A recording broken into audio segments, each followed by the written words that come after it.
Donc, bonsoir tout le monde, bienvenue à notre cercle de lecture numéro 4. Nous allons aujourd'hui partager des informations sur différentes ressources que nous avons explorées. On espère qu'on va pouvoir en discuter avec vous, apprendre ensemble. On va passer à la prochaine diapo. On va juste commencer par se présenter. We're going to present our team. I'm going to start off with Ruby Sharma Mohan. She's sends her regrets. She couldn't be here tonight, but she is a key part of our team. She's worked as a French teacher and a department, school, and system leader for both core and French immersion programs for nearly 20 years in the York Region District School Board. So if some of you are from YRDSB, perhaps she's a colleague. I'll introduce myself. Moi, je m'appelle Mimi Masson. I taught English and French as a second language for over 10 years in Japan and Canada. I've worked in public and private schools from K to 9.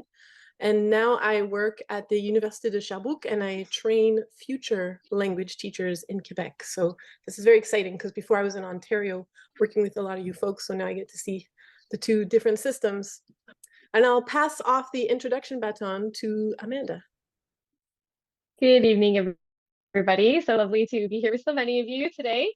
My name is Amanda Cloutier. I'm a secondary FSL teacher with the Peel District School Board, and I've been here for 6 years now. I wear many hats beyond FSL, although I began my career in the core and French immersion secondary FSL panel. I now also am a math teacher and I'm starting to dabble in my guidance qualifications. So thrilled to be here with you all this evening and really looking forward to hearing some of the books we have to share. I will pass the baton to Mandisa. Hi, folks. Hopefully everybody can hear me okay. My name is Mandisa Bromfield, and I'm so excited to be here this evening. I guess the newest member of this team, and I feel honored to be a part of this team. I'm a teacher from the Toronto District School Board, and I've taught anywhere from K to 8 over the course of, oh gosh, I guess I'm aging myself if I say over 20 years, but there we go. And I'm currently on a secondment at York University at the Glenton campus, working with teacher candidates in the Faculty of Education. And yes, I will pass it on to Marika. Bonsoir tout le monde. My name is Marika. I am a PhD candidate at York University, and I'm also an occasional teacher with the Toronto District School Board. I am a French teacher, drama teacher, and social sciences teacher, but I've taught a lot of other courses as well.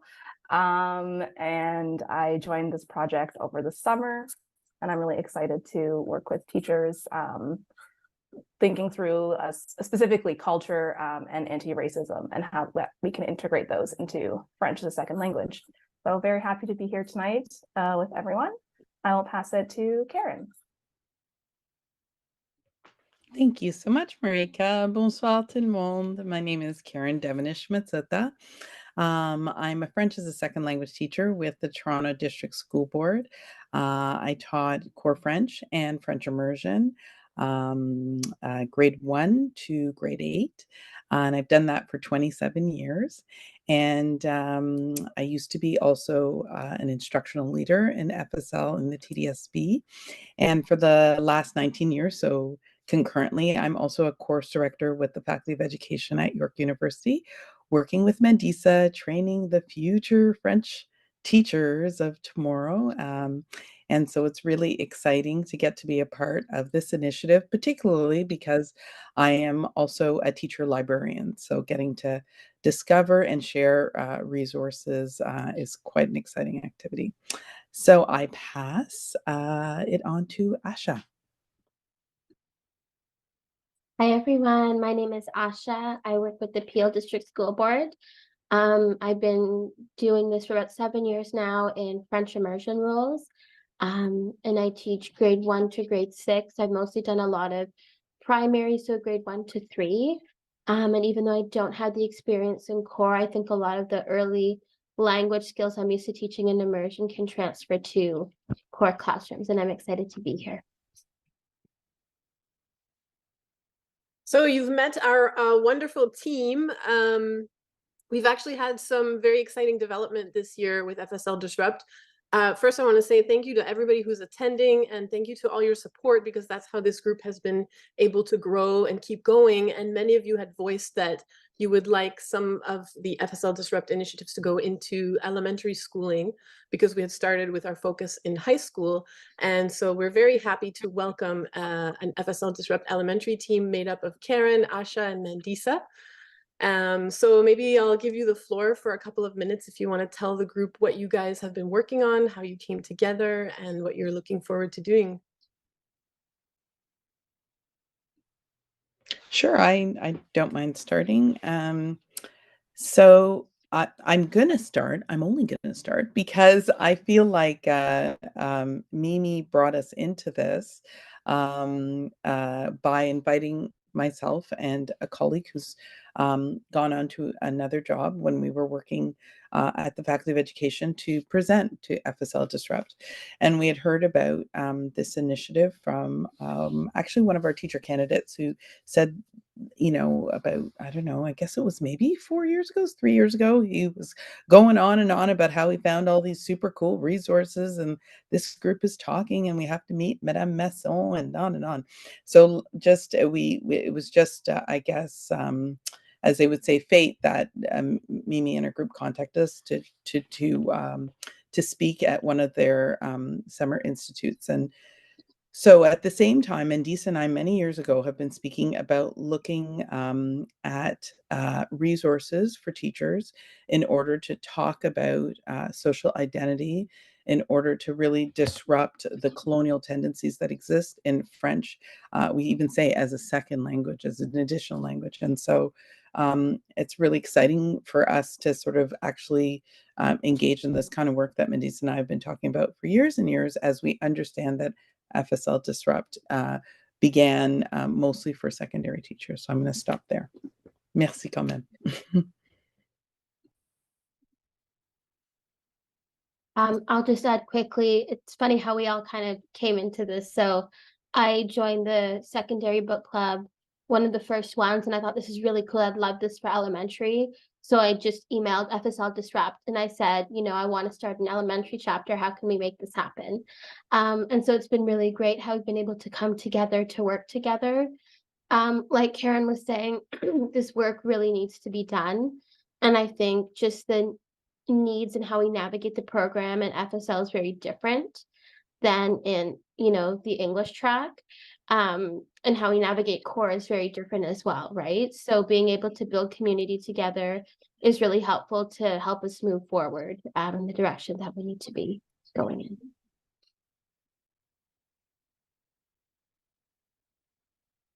Thank you both so much. So yeah, it's really cool to see how, all of this is coming together because of really passionate teachers like yourselves, who want to see a change, who want to disrupt the traditional French canon when teaching French and literacy.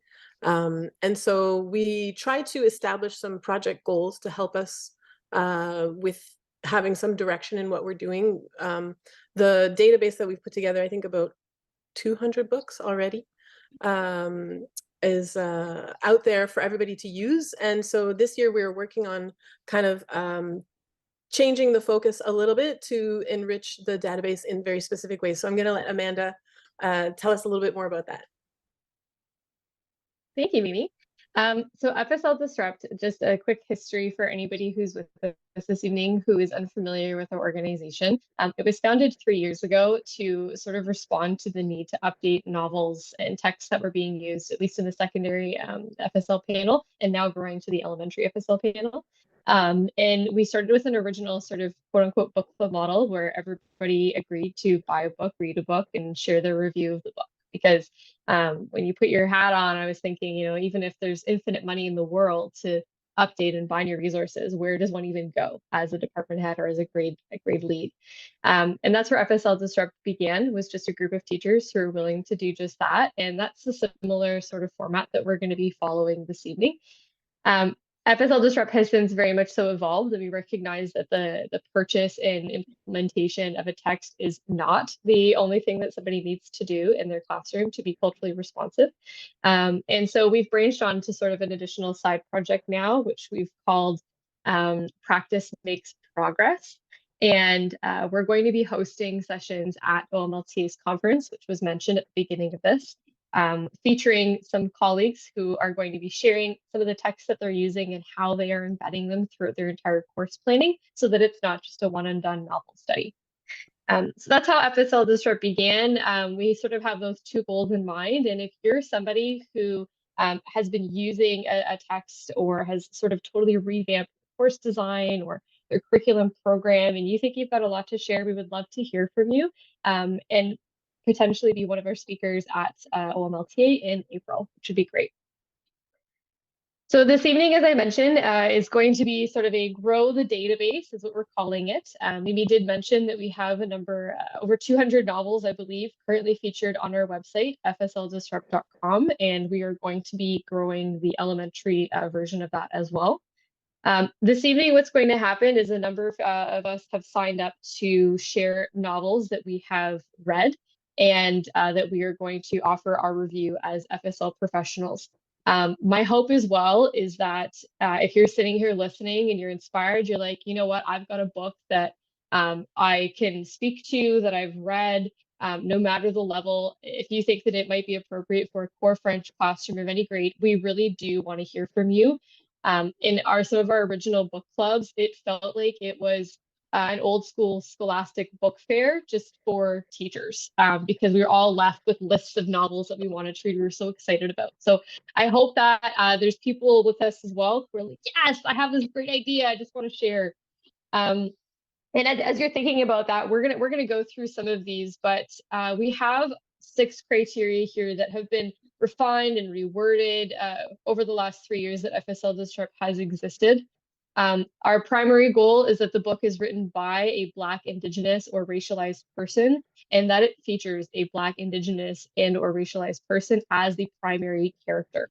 A couple of other criteria that we're hoping that the book acknowledges the diversity of experiences within a particular cultural group and it's challenging essentialism, tokenism, and stereotypes.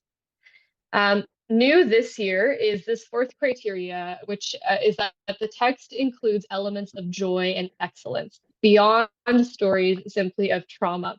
And this is coming in direct response to sort of a meta-analysis, even though informal, that we did of the novels that were featured on our website.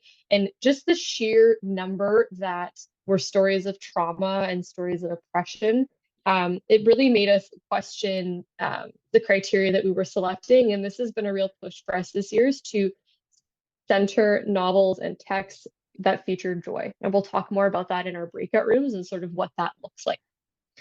Our 5th criteria is that the book allows for links with contemporary issues and audiences. And for some, this might be that it's published within the last decade, but hopefully there are other links.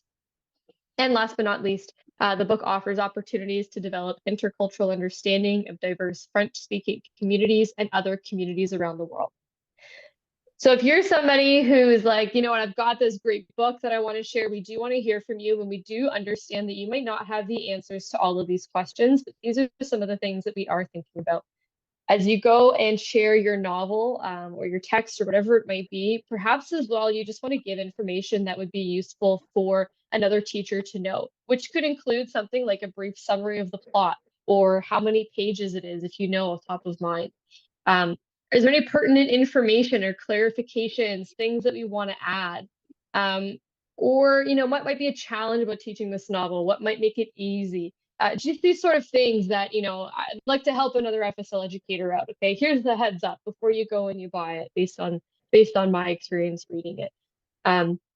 Of course, as well, one of the considerations that we have when we are selecting novels as FSL educators is the language level.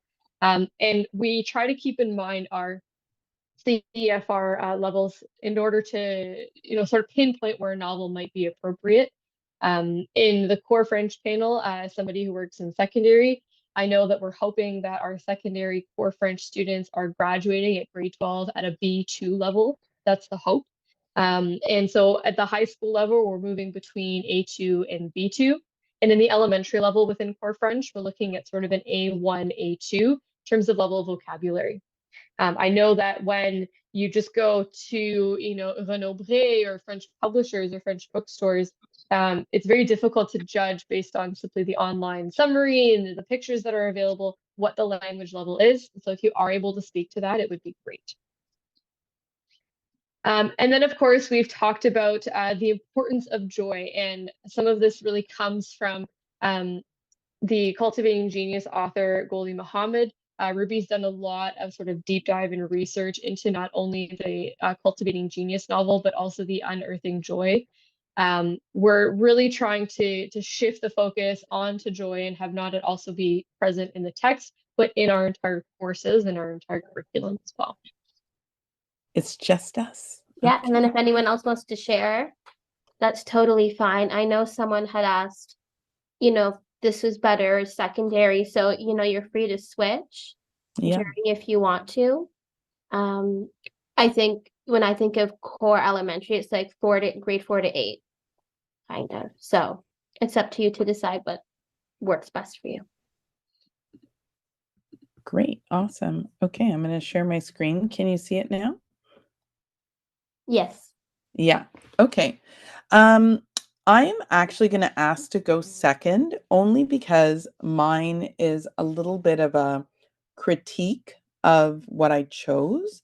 So maybe we should do something that's more in the vein of what we did last time, where it's a very good fit of what's on the sondage, if you know what I mean. Sounds good. Yeah. So we're at Parfois je suis un renard. Sure, and I can start. Sorry, I was having a little difficulty unmuting myself, but I seem to have recovered. So, okay, I'm going to start with Parfois je suis un renard. I'm not sure if people have seen this book before. I chose a book that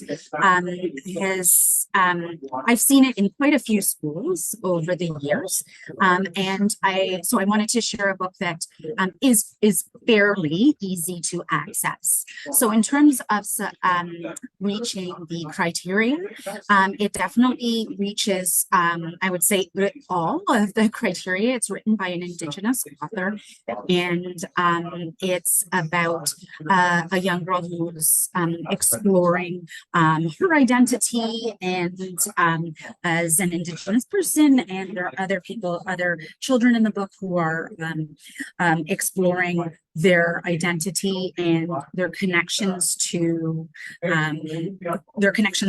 different animals in Indigenous culture. Oh, someone has background noise on. That could potentially be me. I hope that's not me. Can you hear me okay? Okay, thank you, Jeanette. I see you nodding.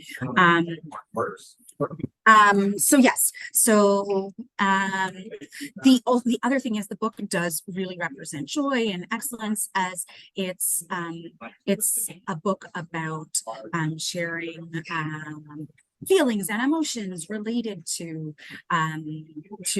animals and the connection in Indigenous culture.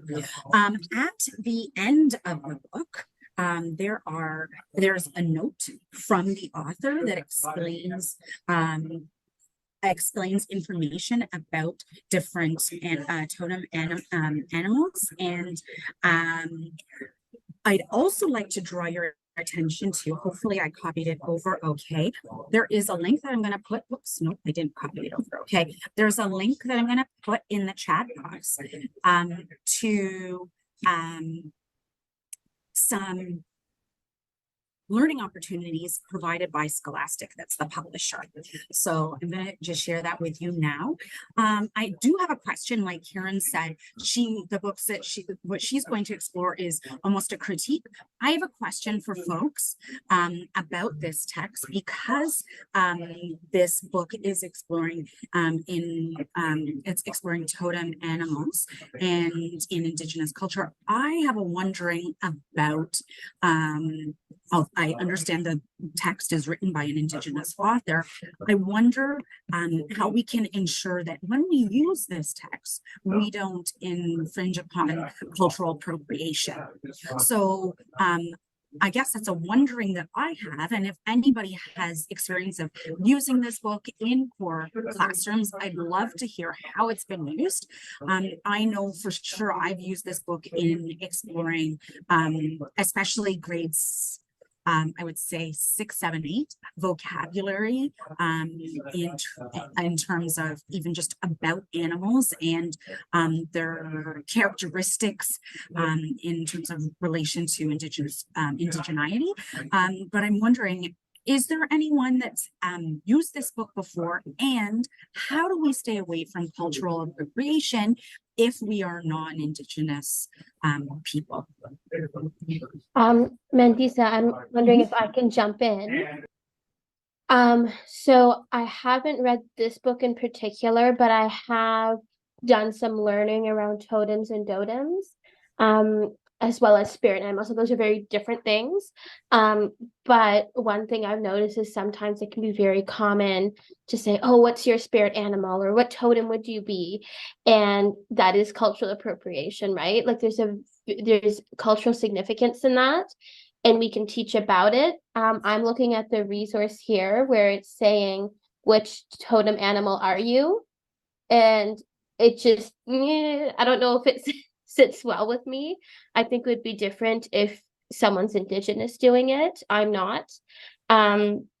So I think, pulling out emotions or animals in the text, super important, but also using this as a teaching opportunity for students that, we're not saying we're a totem or what totem represents us if we're not Indigenous.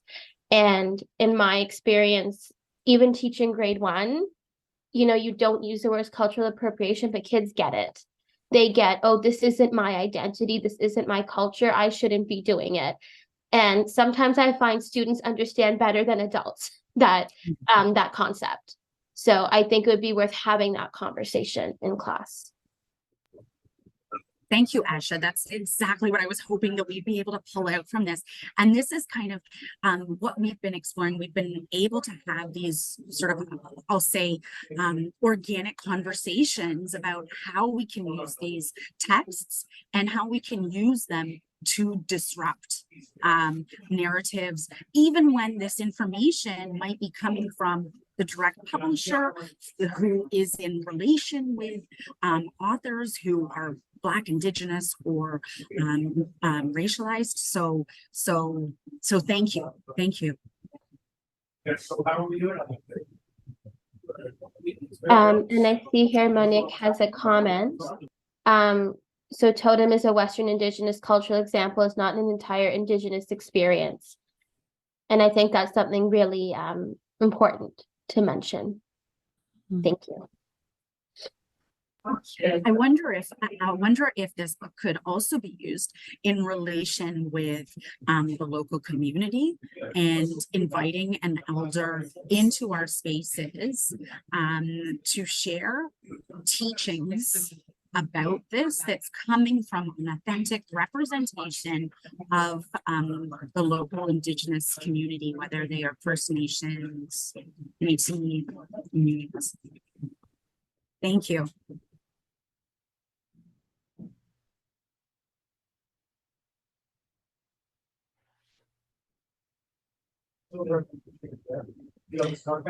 Mandisa, did you have other things to add? Well, maybe I'll just stop right there and we can continue on to the next, and then we can always come back. Yeah, that's a great idea. Excellent. Asha, did you want to go next or did you want me to go? You can go ahead, Karen. I want to hear your critique. I'm really interested in that. I want to make sure we have enough time for it. No worries. Okay. Well, excellent. Thank you so much, Mandisa. So in the sondage that I'm hoping you can find on the FSL Disrupt website, I did not have exactly the same sort of presentation as Mandisa in terms of the criteria for selecting books, but I did in terms of I didn't put that criteria on my slide, but that's what I'm referring to when I'm going to present my article. So Mandisa and I actually had a really interesting conversation a couple weeks ago when we were doing the French immersion focused workshop, wondering if we should necessarily use a book text or if we could use something else like a song or a video or an article. So I've chosen sort of two things. I've chosen Mon Mag à Moi, which is both a physical magazine that circulates in schools here in Ontario, but also it's an online magazine. So one of the QR codes, it's so unfortunate. I don't know why it's presenting like this, but this particular QR code that you can see, if I maybe make the slide slightly smaller, this first QR code will take you straight to Mon Mag à Moi and the February 2023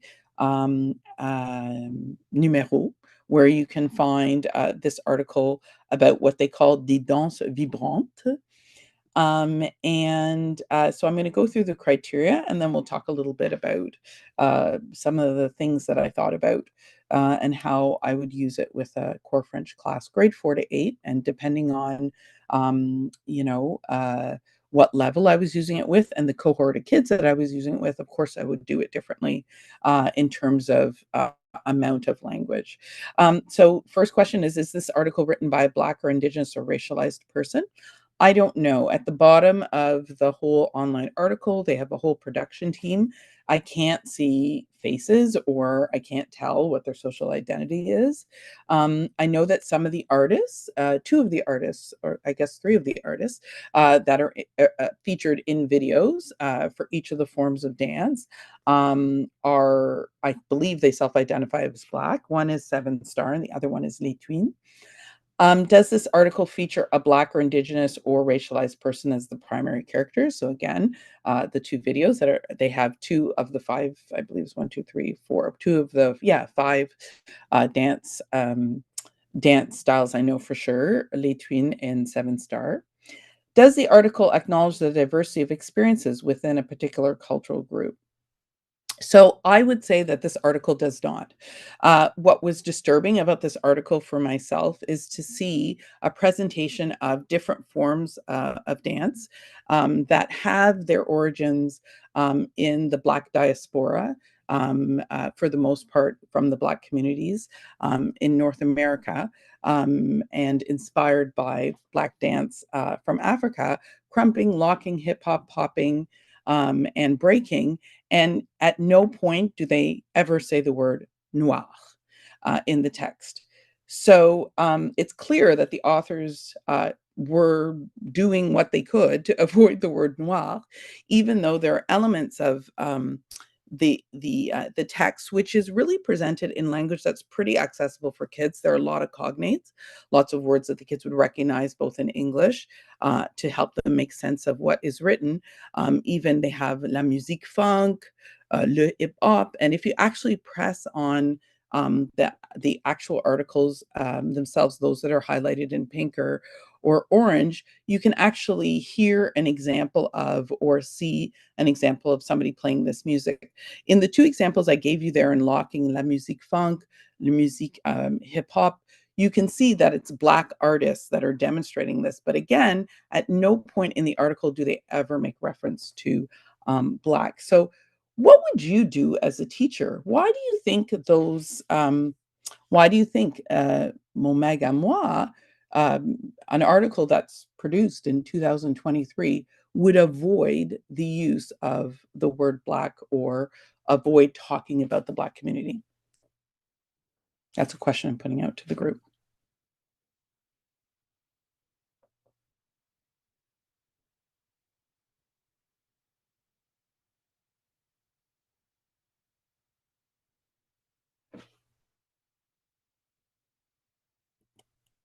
If you prefer writing in the chat, you can. If you don't want to unmute.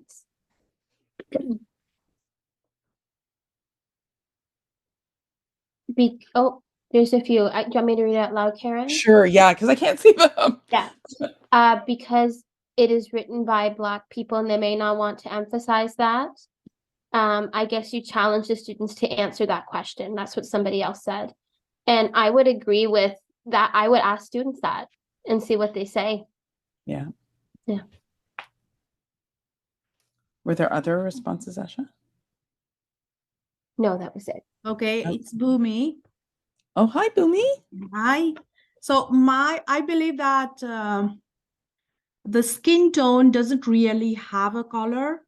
We keep changing. Maybe one day we look brown, the other day we are a little bit lighter, the next day will be darker. So as such, like the black color, which when we grow up, what is black and what is the skin tone? We can't compare it. It's not really like we say as black. So maybe to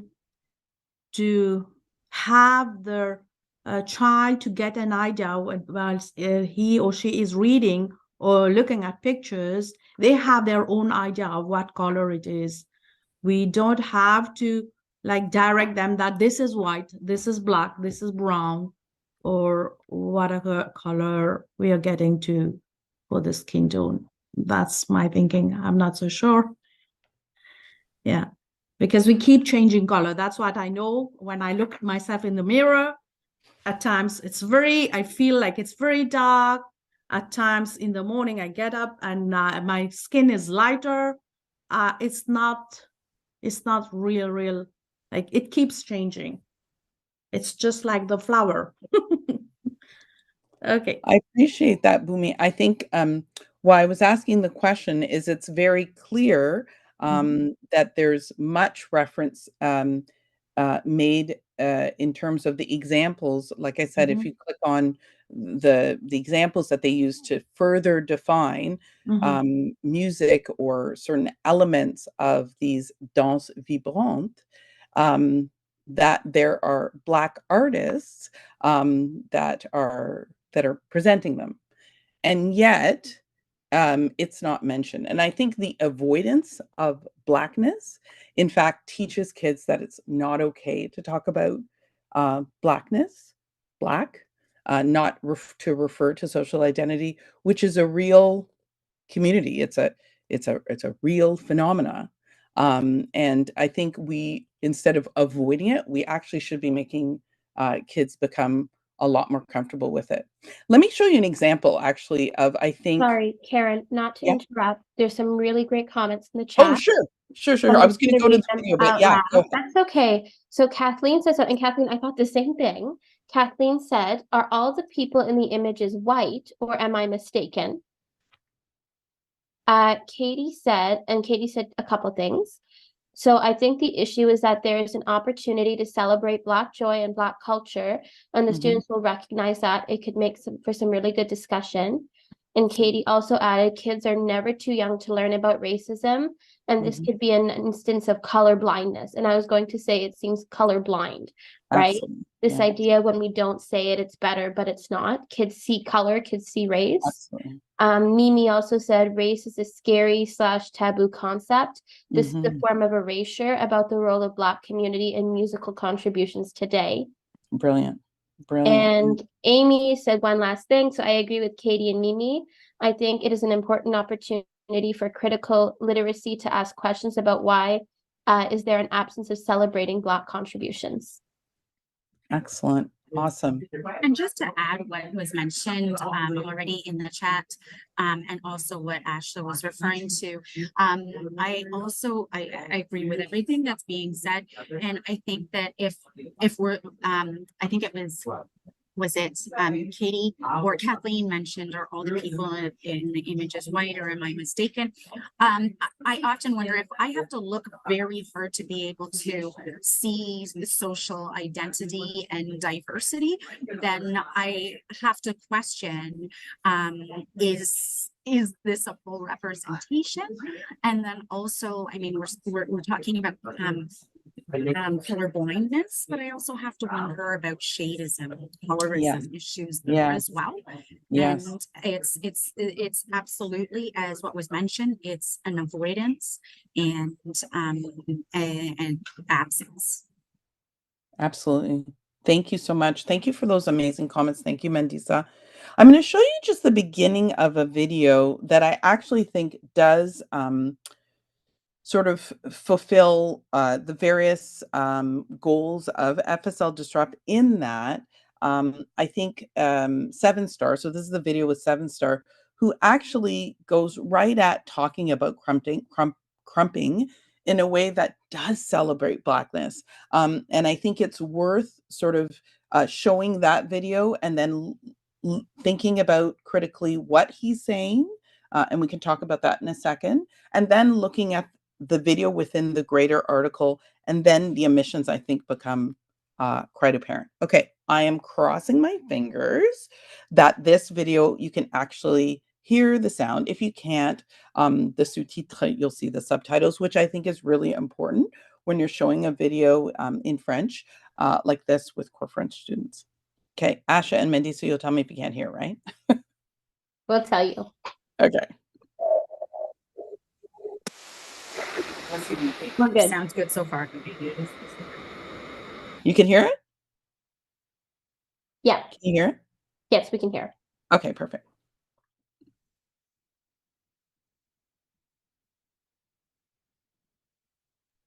Oh, unfortunately, I cannot hear it. I thought we did. No, we can't. You can't hear it? No. Oh, okay. Let me see. Is it me or? You might have to select something in your settings to Play the video. Oh dear. Okay. Stop sharing. Let me see. It might be because I'm sharing. While Karen is Maybe I'll sharing, try while Karen is sharing or working through this tech issue, I'm going to share an image that it makes me sorry, I think it was Katie in the chat box mentioned it's never too young to discuss race, and I just wanted to share an image that relates to that. So I've just put that in the chat box. Thanks, Mandisa. So just not to distract too much, what often when I'm asked that question, often what I say to teachers who often ask that question, I say, when do kids start mimicking behavior? And people say, oh my goodness, they can mimic behavior, 6 months, 7 months, 8 months. And when do they start distinguishing shades, colors? Oh my goodness, they start distinguishing that very early in life. And I said, that's all you really need in order for somebody to understand the difference in behavior based on race. That's all you need. So you can imagine how really, really early racism starts. If there's a pattern of skin color and then a reaction, negative reaction to people from that skin color, or a positive reaction from people with that skin color. And those are just the elements that are necessary to see race, to have racism. That's the reality. So if teachers are thinking, okay, if I just ignore it, it'll go away, it's already happening. It's just you're not talking about it in the classroom. They're talking about it in the school. You're just not talking about it in the classroom. That's all. Karen, Okay. if I can add to that just quickly, I think if not that, it's for Black, Indigenous, racialized people to share. It's not on us, but as a racialized person, I have stories when I was a little child when I knew, and every Black, Indigenous, racialized person I know has stories. And when we're able to talk about it in class, we're inviting students to bring their whole self into there and to be able to share that and create those trusting relationships. And so it's very important to have these conversations all year round. And Again, cross my fingers and hope this works this time. And Katie, I agree with you. Yeah. So if we don't talk about it, it reinforces the status quo. As educators, it's our responsibility to embrace those conversations in brave spaces. Absolutely. Sorry, I interrupted. So does it play? No, it doesn't play. Can you hear it? Unfortunately, no, Karen, I don't hear anything. Okay, so I'll read what he says. It's because I think it's his words that are most important. You can see the images. He says, Je me présente, je suis Star, une autre compte, ça fait depuis 2005, je fais du compte. You can hear me, right? Yes. Okay, excellent.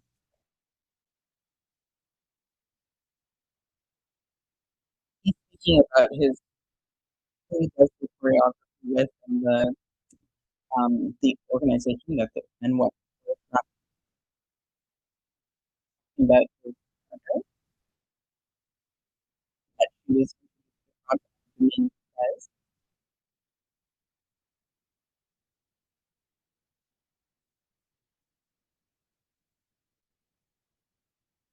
So he gives reference to it being coming from the Black community, the American Black community, and particularly where, and I think, this is an example of what is blatantly missing in the article from Mon Meg à Moi. They seem to feel comfortable writing it or having a video that's embedded far enough if you ever even get that far, um, within the article, but they themselves, I feel, did not have the courage to come out and celebrate Blackness, in these forms of dance. I'll just show you one other little thing, and then we'll go on because this is taking a long time. I'm sorry. And I like what Carrie mentioned in the chat. It is an extraction of culture. Unfortunately, we have seen this with Indigenous culture as well. Absolutely. And it makes me think about how we can use these resources and have these critical that not just use the resources, but also engage students in critical conversations about what's missing in these resources. And I found in my experience anyway, I don't know if others have, learners are that much more engaged and wanting to recreate or create resources of their own. So sorry, could you not hear me? Can you hear me? We can hear you. Oh, okay, okay, sorry. Thank you, Mendy. Sorry, I missed what you said, Mendy, so sorry. So I Sorry, was go ahead, Karen. that last part of the video, he was just saying that often Crump is defined as violent and aggressive, but he likes to call it passionate and intense. Passionate and intense. And absolutely right there, I would also stop and write those words on the board. Ils sont dits en français. Donc, vous écrivez, bien sûr, en français, and ask the kids, like, what is the difference between the two? Why would it be framed, Crump, as violent and aggressive, but he chooses to embrace it as passionate and intense? Like, what is happening there? You know, what are the stereotypes of Black dance being framed one way, but him reclaiming it and framing it another way? So I think those are very important conversations to have with kids, that as much as I have much critiques for this resource, it gives us opportunities to have those conversations. The last thing I'll say, three last things I'll say. One, there's a video of Les Twins, and the second QR code has a little interview with Les Twins. And if you don't know them, they're two twins from France that have, you can't miss them because they're very, very skinny and they have these huge, beautiful afros like my son. And they are the most beautiful dancers you've ever seen in your life. This interview with the two of them actually is sort of like, I think it almost looks like a dating game, in that there was a game they used to play. It makes me think of the dating game. It was a game they used to play in that old game show where you would ask the couple a question and they'd have to write on it and come up with the same answer. And because they're brothers, of course, you can tell whether they come up with the same answer or not. The video is quite fast, the French, but what can be done in a core French class is the kids are able to at least see, do they come up with the same question? So what I would do is I would play the question, which comes up on the screen. You can stop it. You can talk about what the question is about, and then see if the brothers come up with the same answer. And they're really fun to watch doing that. And you see them dance a little bit too. So that's an extension to hip hop dancing, because they're the dancers who have the video that's featured in hip hop. And the last thing I will say is this use of the word urban really disturbed me. And I would encourage you to go and research the racist overtones that are in the word urban. It's funny that they keep referring to this as danse urbaine, because if you think of urban as city, that isn't the use I think they're using as urban as city. An example of that, if I were ever to do this with the classes, this summer I went to my mother-in-law's hometown in southern, very rural Italy, and the dance school that was there, they were teaching hip hop dance. That's a town of 6,000 people. So that is definitely not, if you're talking about size of city, urban. But in fact, this terminology urban is around, they're using this terminology instead of using it as a sort of a legacy of Black dance, just I think in order to avoid the word Black as well. But also, the history of the word urban is very disturbing because a part of that is talking about white flight that happened in the cities in the States. That again is a reification of racism, a legacy of racism. So lots of opportunities for intercultural understanding, development of a critical consciousness. And there I'm going to stop. So thank you very much. It was a bit of a critique, but also I think an opportunity to have really powerful conversations with learners. So Karen, I'm wondering, there's a couple of comments I wanted to address. Yeah. So I am okay not sharing my resource if we just talk about this. I think it's really important. I'm wondering, do you want to just stop sharing for a moment? Okay, sure. So Katie was saying, I do think that the problem with these amazing opportunities for discussion is that our core French students cannot do so in the target language. And yes, it's hard to have those conversations, but I think they need to still be had, right? And so like Karen was saying, you could put vocabulary words on the board, even, in French immersion with younger students. We're having these conversations. Sometimes it's in franglais a little bit if I need to, but it's important to do that to build trust with students and to let them know just our values in the classroom, right? And how anti-racist pedagogy and learning shows up in FSL contexts. There was also another comment. Risha, can I just also just add to what you mentioned, because I completely agree. And in my experience in teaching core French, some of this I might not start in September, October, November, December in like grade 4 core French, but it might be something that I explore sort of later on in grade 5, 6, 7 or 8, and also when trust has been established within the classroom community. And I find it's just a wonderful opportunity to engage students in what they're talking about already. I mean, that was mentioned, what they're talking about already. And like, now let's talk about it in French. And in that way, I find that learners are that much more excited about learning French because they're learning about what they want to talk about, what they're talking about already. Thank you, Mandy. Said there's one more thing that I want to just talk about. And Mandy said, Karen, please feel free to share. So I'll read the comment and then I'll give my perspective about this. So this person says it may be off topic and feel free to wait to the end, but I work with a student who is Black, but he doesn't identify himself as Black and his classmates don't understand why. And he hasn't told us either. How could I support this student as conversation surrounding identity often brings this back up? I think it's important that we self-question ourselves. Students don't owe us their social identity. They don't need to tell us. We are not owed that information. And if a student that we perceive as Black says they're not, that's not for us as educators to decide how they identify. And I think it's also important to change our perspective and maybe say what's going on in the classroom where a student might not feel comfortable sharing their identity, right? So interrogating our own practice. What can I be doing to celebrate joy, to celebrate resistance, to celebrate activism all throughout the year, right? Not just the shortest month of the year, but all throughout the year. What am I doing to ensure that students are having a vast array of experiences and identities that are being shown and taught to them? And how can I create those opportunities for conversations? And if that student doesn't share, they don't have to share, right? Karen and Mendy, I don't know if you wanted to add to that. Well, I can add a little bit.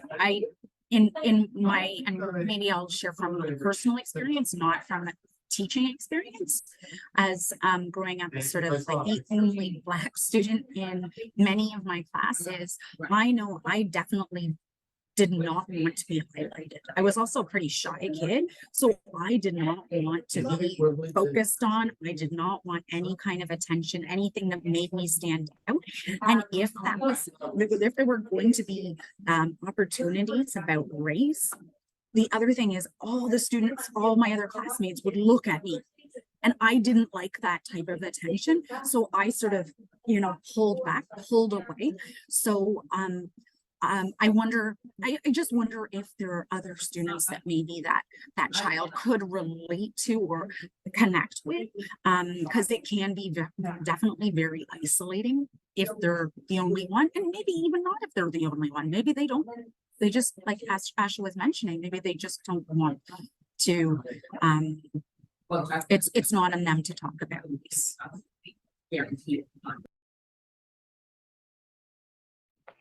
Yeah, I don't have very much more to add to that other than we have to be conscious of the power that we have as the teacher in the classroom. But also the students have to have power as well. And you have to give them the space for them to enact that power. And that power is them deciding who they're going to be that day in your room. And you don't have the right to take that away from them. So as both, I think Asha and Mandisa said, I think giving them lots of examples, as you should be anyway, to celebrate Blackness. As we know, we are so bereft of that. Certainly in our Ontario curriculum, we're speaking here in Ontario, can only be good for your kids and also for you. Yeah, and I just want to read, Jean, thank you so much for I'm going to read exactly what you said because I can't say it any better. To me, if the choice is between A, using a good source and having a 15-minute conversation in English to set it up, and B, not using the source to stay in target language, then I'll go with A. And I really love that. Thank you, Jean. We did an awesome intercultural identity a project with Mendisa's class in Core French. Mendisa, that was grade 6, right? Sorry, couldn't unmute for a second there. It was actually 5, 6. There were some fives, the grade 5s in the space that were, yeah. Talking about, what identities are seen, what identities aren't seen, and those identities they were writing in French. And then we had some killer conversation, mixed language, bilingual, around why some of us are seen as Canadian and why some of us aren't. And that was many years ago, but that core French conversation that Mandisa allowed to happen in plurilingual style stays indelible in my mind, because I think the kids had that space to express how they felt. And I think it was super important. And they learned the language all at the same time. Like, you can't get any better than that. And I know we just have 1 minute left, or no, we have a few minutes. Just something to add to that. I think it's important to remember too, when students are coming, especially in core French, where we start in grade 4. Some boards start it earlier, but usually it begins in grade 4, right? Where their idea of their sense of self and who they are and how they belong in school, and often that's based on different social identities, including their race, right? And so when we're thinking about building trust with students and their families, that's going to take time. And so if a student isn't sharing a part of their identity, that's not necessarily a reflection on you, maybe a reflection on the system, maybe just a part of their personality. And so just, being open about that. The other thing, Karen, when you were talking about your project with Mandisa, something just kind of popped up. A lot of students, French can be their 3rd or 4th language.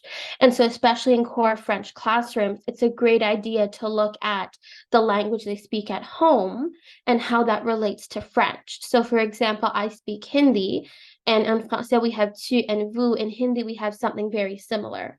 Whereas in English, it's you singular plural, it's the same you. Right. And so I remember when I was explaining to students tu and vous, I spoke in Hindi.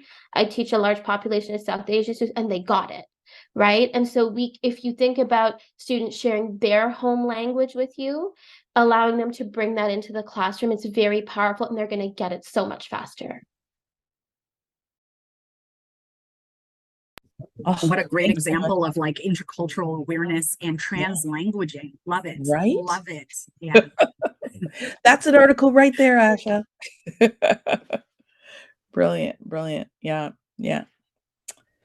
So I think I mean it's interesting, and it's something we can talk about because in FSL Disrupt we're trying to sort of show model texts, but I think at the same time it's so important to have these rich discussions about what would we do with text, or what are emissions with text, and sort of fill in like how to help students develop a critical consciousness as they're navigating texts. Those are such important discussions because they're never going to be a perfect text. And so as you develop these skills, you're able to help your students to develop these skills. And that's really interculturalism at its best, honestly. So maybe we should stop there, unless there are other comments in the chat I can't see. I just want to say this has been so great, just being able to share with one another, whether it be in comments or a conversation. Thank you for making the time. Oh, little thing I wanted to add. Today we actually had a dancer from the National Ballet in Ottawa come in and do a bilingual workshop with our kindergarten kids. So one of the things I was thinking about as also another extension from the Mon Mag à Moi is you could invite a dancer from anywhere. I always try to stay Canada, US, French Caribbean, all the same time zone. If you get the sliver, just the right one, like Guadeloupe, right? Martinique. And they can do a virtual workshop. The virtual workshop with the kindies was just brilliant. I was so that also could be an extension if you find an artist that does one of these forms that can do some work with kids, and they probably would be better at speaking at the history of those dance forms than Mon Mag à Moi. I like this discussion. I'm learning a lot, and that's why I love participating in this group. And I in the suggestions that you've given with the text that you showed us earlier, we can see like how you're providing opportunities to make authentic connections with communities who are being discussed, who are being talked about. And I think sometimes that can also be a struggle for teachers, like how do I connect this to what I'm doing, and who do I reach out to? And here with the resources, there's a very like specific kind of example, or place to start making those connections. You're doing it through this text, so this text has so much power in shaping what's going to happen in your French classroom.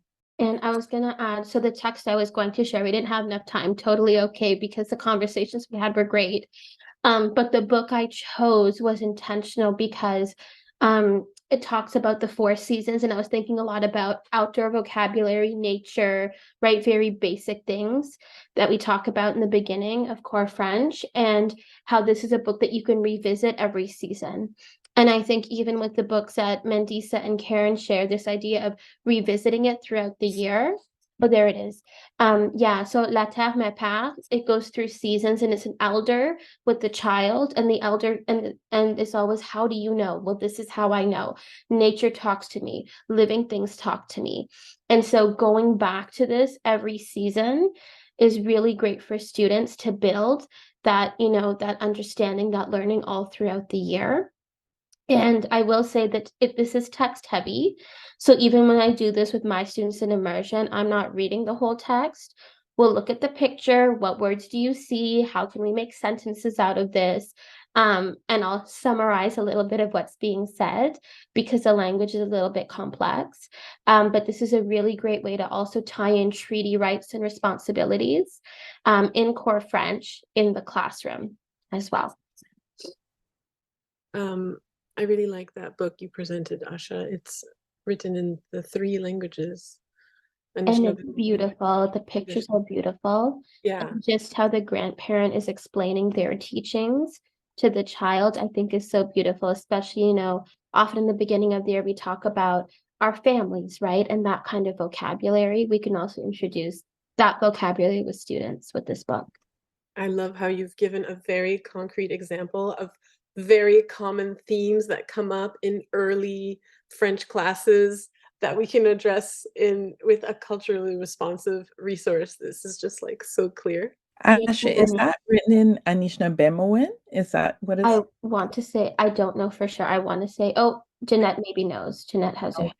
Oh, no. No? Question, I'm so sorry. It's okay, go ahead. Oh. I know we were looking at a couple of scholastic offerings. I'm wondering if anyone has any publisher catalog or vendor information to share that you found like some very current Canadian and or close by FSL resources that you've been like, yes, spot on. This is a great vendor, publisher, what have you. So I know of a bookstore in Montreal. So it's not like but it's called Librairie Racine, and it's one of the very few anti-racist French bookstores in Canada. And I'll put the website. They're awesome. And I was going to suggest, it's funny, you went to bookseller, Ashley, you're like totally soul sister. I was thinking about Good Minds. You often, we get books from, as teacher librarians, looking for books that feature indigeneity. And they're an excellent also resource in terms of professional development and a resource if you're looking for a certain book and you want to do something and you can't exactly find the book. They will actually consult you. They're like they also do some consultation as well. Really, really amazing organization, Good Minds. And I'll put the link in the chat. Thank you. I'm wondering too about non-translated material. Good point. Sorry, I didn't mean to cut you off there, Jeanette. I didn't realize my microphone was on, but good point. As that's something that I try and stay away from. Unfortunately, I didn't stay away from that today. I did put Good Minds in the chat, Karen. Oh, you've done it already too. Great.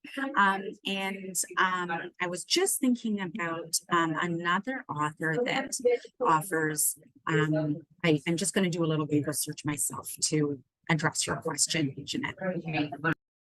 The secondary group has returned. It sounds like we've joined in on a very rich discussion here.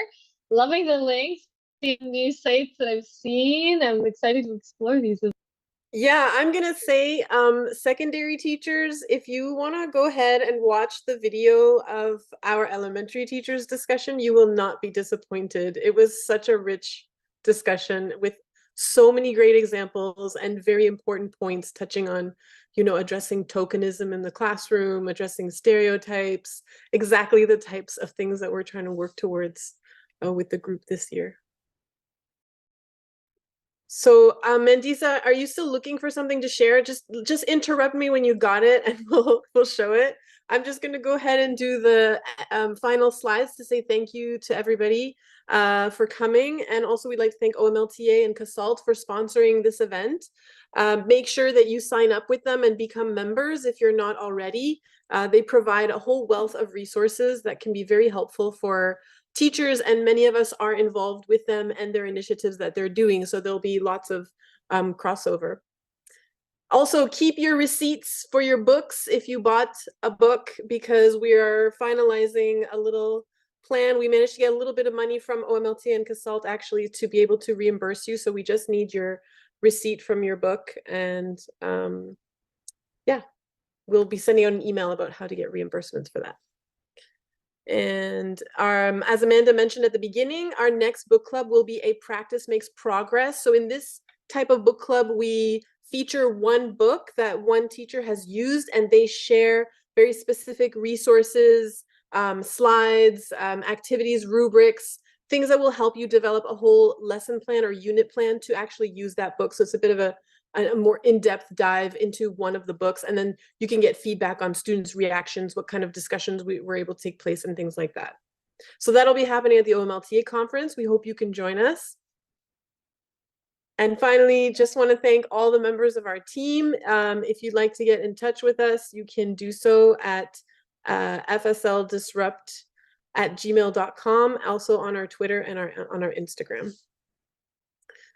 And I think, Mandisa, you found the website you were looking for.